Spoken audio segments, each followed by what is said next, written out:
মন্দ শ্রেণীর খেলাপি ঋণ গ্রহীতারা এককালীন শুধু মূল অর্থ পরিশোধের মাধ্যমে দায়মুক্তি পাবেন। খেলাপি ঋণ কমাতে কেন্দ্রীয় ব্যাংকের এমন পদক্ষেপ নিয়ে প্রশ্ন তুলেছেন বিশেষজ্ঞরা। তারা বলছেন, এমন সিদ্ধান্ত পুরো ব্যাংক খাতকে প্রশ্নের মুখে ফেলতে পারে, সেই সঙ্গে খেলাপিদের বিশেষ সুবিধা নেতিবাচক বার্তা দিচ্ছে অর্থনীতিতেও। বিস্তারিত প্রতিবেদনে।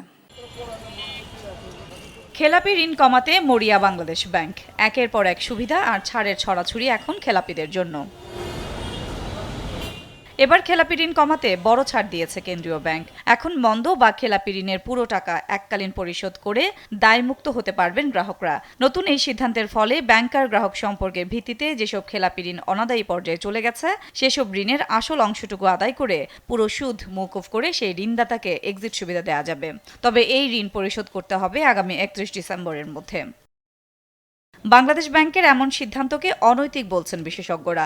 জানান, এর ফলে খেলাপিরা আরো বেশি উৎসাহিত হবে। খেলাপি ঋণ কমানোটা আমাদের দায়িত্ব, সেটা নিয়ে আমার কোনো দ্বিমত নাই। কিন্তু আমি যদি শুধু আসল টাকা দিয়ে সুদ পুরোটাই মাফ করে দিই, তাহলে পুরো ব্যাংকিং সেক্টর বিপদে পড়বে। তারা দেখবে যে খেলাপি হওয়া তো ভালো, কারণ ঋণ সুদ দিতে হবে না। আমাদের প্রশ্ন থেকে যায় যে যারা হচ্ছে গুড বরোয়ার, যারা হচ্ছে নিয়মকানুন মেনে এখান থেকে ঋণ গ্রহণ করেছেন, তারা সুদ এবং হচ্ছে আসল সহকারে ব্যাংকের টাকা ব্যাংকে ফেরত দিয়েছেন, তাদের উদ্দেশ্যে তো আসলে কোনো লাভ হলো না।